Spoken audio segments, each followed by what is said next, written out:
समय की दृष्टि से अलग अलग तरह के यज्ञ हैं। उद्देश्य के आधार पर 3 तरह के यज्ञ निकल करके आते हैं। उपचार मूलक यज्ञ हैं, अभिचार मूलक यज्ञ हैं और परिष्कार मूलक यज्ञ हैं। उपचार का मतलब है कि कोई चीज़ खराब है उसको सही करने की आवश्यकता है। शरीर का कष्ट है उसके लिए यज्ञ है, मन का कष्ट है उसके लिए यज्ञ है, किसी को इकोनॉमी की दृष्टि से तकलीफ है उसके लिए यज्ञ है, बारिश नहीं हो रही है यज्ञ है, बारिश को रोकना है उसके लिए यज्ञ है। हर तरीके का कोई कष्ट है उसको सही करने के लिए उपचार मूलक यज्ञ है।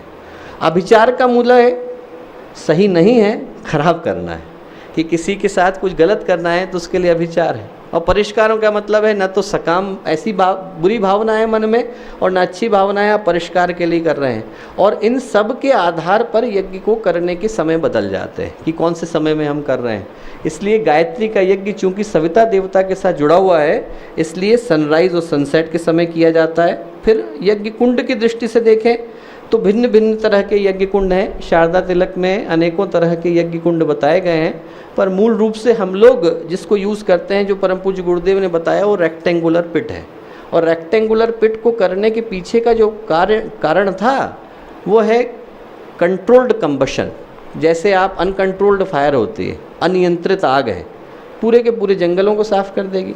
और वहीं पर नियंत्रित आग है, एक जगह पर आप कंट्रोल्ड करते हैं तो परमाणु बम को जन्म दे सकते हैं एक छोटे से स्थान के अंदर। तो एक जगह पर करने के पीछे का उद्देश्य ये है कि ज़्यादा से ज़्यादा स्थान पर उसकी रीच पहुँचे और अग्नि एक जगह पर कंट्रोल्ड रहे।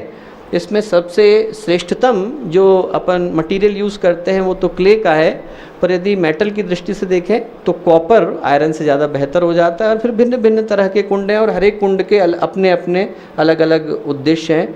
जो संविधा हम लोग जनरली यहाँ पर यूज़ कर रहे हैं शांति कुंज में गायत्री परिवार में, उसमें जो सामग्री मिली हुई है अलग अलग उद्देश्य के साथ, मैंगो कंबशन के लिए है, सैंडलवुड खुशबू के लिए है, पीपल पवित्रता के लिए है, देवदार उसके अंदर संरक्षण की भावना के साथ है, अगर और तगर खुशबू देने के लिए है, शमी जलाने में मदद करती है, बरगद और गूलर वोलेटिलाइजेशन में हेल्प करते हैं।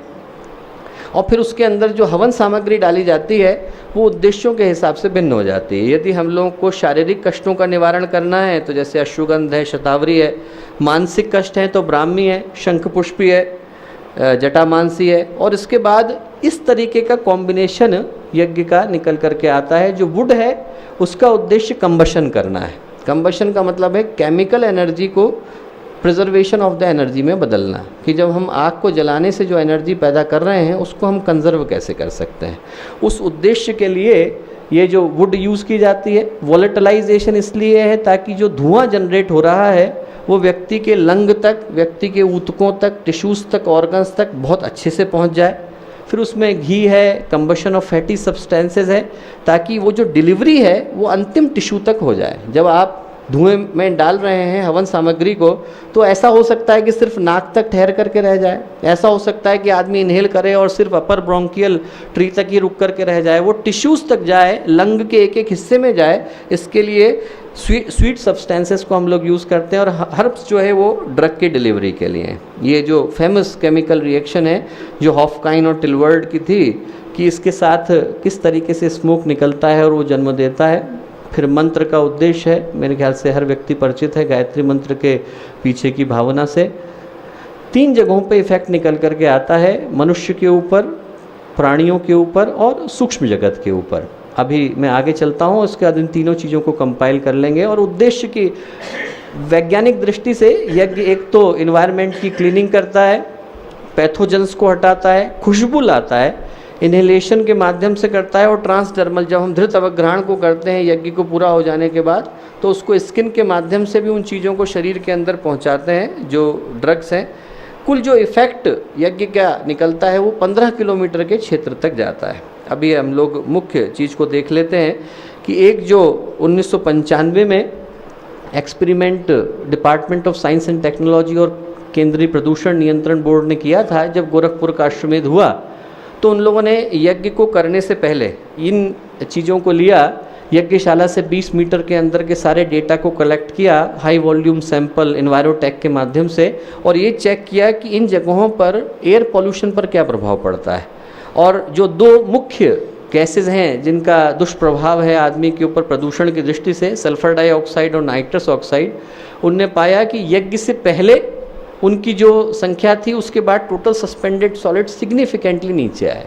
तो यज्ञ के धुएं का जो एक प्रसिद्ध प्रभाव है वो ये कि एयर पॉल्यूशन को बहुत बुरी तरह से कम करता है। जो छोटी छोटी जगह पर है, जो नाइट्रस ऑक्साइड है, सल्फर डाइऑक्साइड है, उसको नीचे लेकर के आता है। और ये उनके ऊपर प्रभाव उस अवधि में और उसके बाद की अवधि में, ये पहले का है कि उस समय में दोनों गैसेस की क्या स्थिति थी और बाद में क्या निकल करके आई।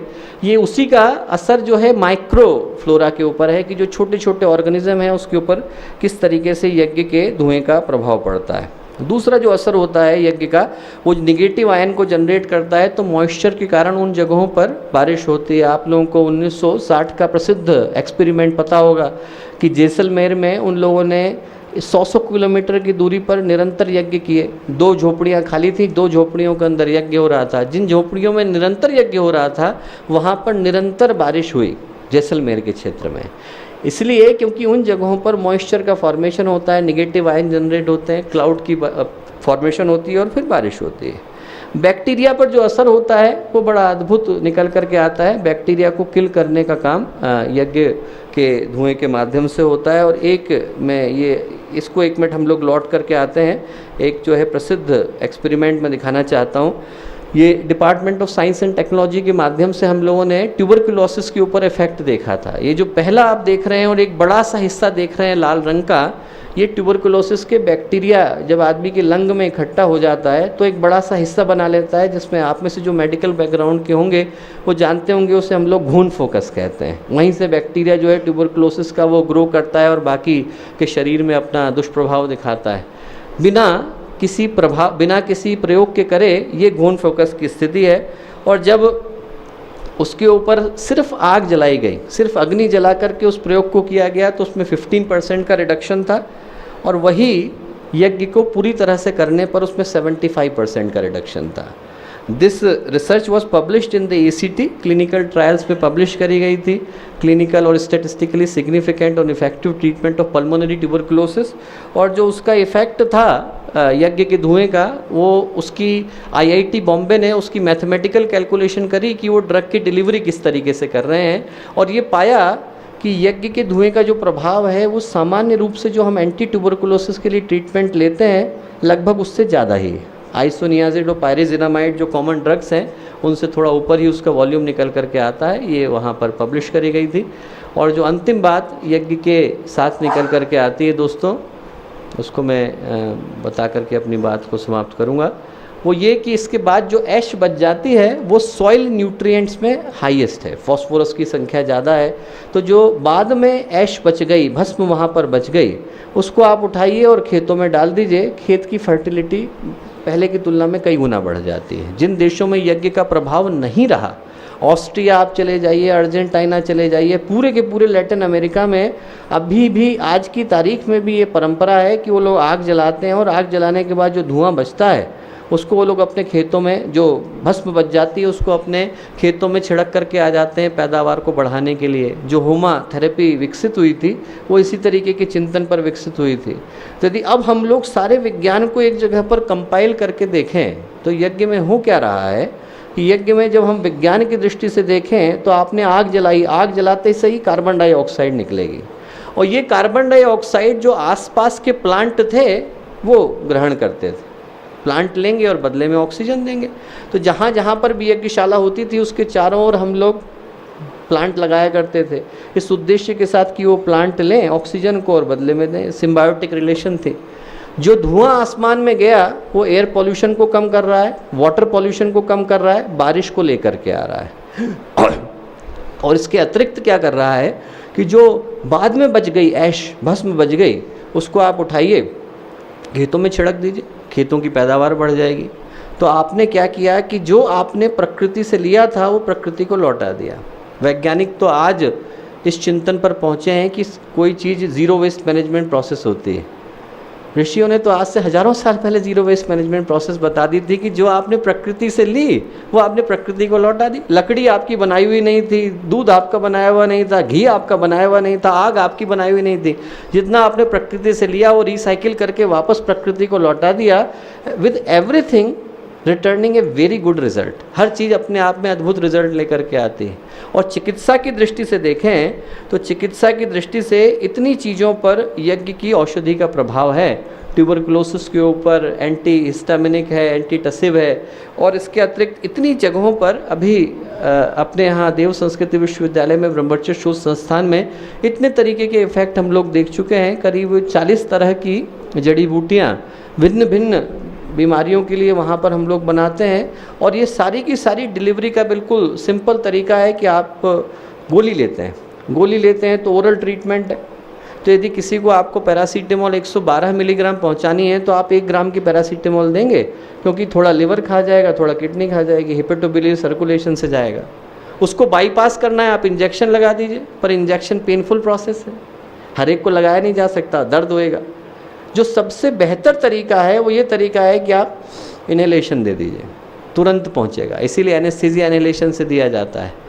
तो जो यज्ञ के पीछे ड्रग की डिलीवरी का सिद्धांत है वो इनहेलेशन का सिद्धांत है। आपने इनहेलेशन से लिया, सीधे टिश्यूज़ तक पहुंचाया, उसका एक भी हिस्सा वेस्ट नहीं जाता, ना कोई हेपेटोबिलियरी सर्कुलेशन में गया, ना कहीं कोई पेन हुआ, और आदमी को ड्रग की डिलीवरी हो गई। और एक को नहीं, लाखों को हो गई। आपको एक साथ देना है, आप एक साथ 50,000 लोगों को अश्वमेध में बिठाइए और यज्ञ में दीजिए, ड्रग की डिलीवरी होगी। यदि आप 50,000 को एक एक को बुला करके देंगे तो आपको कराने में हो सकता है 10-10 महीने लग जाएं लगाने में हर व्यक्ति को इंजेक्शन, पर ऐसे आप तुरंत ड्रग की डिलीवरी करा दीजिए। तो उस दृष्टि से देखें तो यज्ञ का विज्ञान इस तरीके से निकल करके आता है। तो सारी चीज़ों को कंबाइन करते हुए अपनी बात को मैं एंड करूंगा कि यज्ञ के पीछे का जो उद्देश्य था, आध्यात्मिक उद्देश्य, वो वातावरण का परिशोधन था। यज्ञ के पीछे का जो ज्ञान था, दर्शन था, फिलॉसफी थी, वो इस चिंतन को जन्म देना था कि जो हमें मिला है यदि हम समाज को दे करके जाते हैं, जितना हमें मिला है वो हम दूसरे को पास करके जाते हैं। जो चक्र सृष्टि के अंदर चल रहा है कि जिसके पास जो आया वो दूसरे को दिया, वही काम यदि हम यज्ञ के माध्यम से करके जाते हैं, शुद्ध भावनाएं करके, शुद्ध हवा करके, शुद्ध संस्कार करके लोगों तक बांटते हुए जाते हैं, तो फिर हम लोग यज्ञ के ज्ञान को अपने जीवन में धारण करते हैं। और यज्ञ का विज्ञान थेरेपी की दृष्टि से भी है, पॉल्यूशन को कम करने की दृष्टि से भी है, सॉइल की फर्टिलिटी को बढ़ाने की दृष्टि से भी है, और एनवायरमेंटल कंजर्वेशन की दृष्टि से भी है। ज़ीरो वेस्ट मैनेजमेंट प्रोसेस यदि आपको देखनी हो, जिसको आज वैज्ञानिक हर जगह पर इतने इंसिस्टेंस के साथ कहते हैं, उसका पहला और सफलतम प्रयोग आप यज्ञ के रूप में देख सकते हैं। यदि आप देखना चाहें तो यज्ञ के रूप में ज़ीरो वेस्ट मैनेजमेंट से का इससे बेहतर उदाहरण, इससे सशक्त उदाहरण और कहीं देखने को नहीं मिलता। तो यज्ञ के पीछे का शोध की दृष्टि से इतनी जो हम लोगों के यहाँ की मुख्य शोध है ब्रह्मवर्चस्व की, देव संस्कृति विश्वविद्यालय की, उसकी जो सार भूमिका है वो यहाँ पर आप लोगों के सामने उपस्थित है। सब लोगों को आमंत्रण है कि आप लोग समय निकाल करके एक बार देव संस्कृति विश्वविद्यालय के यज्ञोपैथी डिपार्टमेंट में, होलिस्टिक हेल्थ डिपार्टमेंट में आएँ, देखें कि कौन कौन सी जड़ी बूटियाँ वहाँ बनाई जा रही हैं, उनके प्रयोग कहाँ हैं। करीब 400 से ज़्यादा रिसर्च पेपर इसी क्षेत्र में विश्वविद्यालय में तैयार हो चुके हैं। उन सबको शेयर कर पाना तो यहाँ संभव नहीं था, पर उसकी जो समरी थी वो मैंने यहाँ पर प्रस्तुत करने का प्रयत्न किया है। और भगवान करे कि इससे गुरुदेव के आशीर्वाद से इस सारे ज्ञान को, विज्ञान को हम लोग लेकर के लौटें। और जिनके पास भी शोध की संभावना है, आप लोगों के अपने अपने फील्ड हैं, वो ये सोचें कि इस क्षेत्र में हम लोग किस तरह से कंट्रीब्यूट कर सकते हैं, ताकि यज्ञ के विज्ञान को नई सोच के साथ आज के जितनी भी प्रबुद्ध वर्ग है उन तक हम लोग पहुंचा पाने में सक्षम हो सकें, सफल हो सकें। बहुत सारी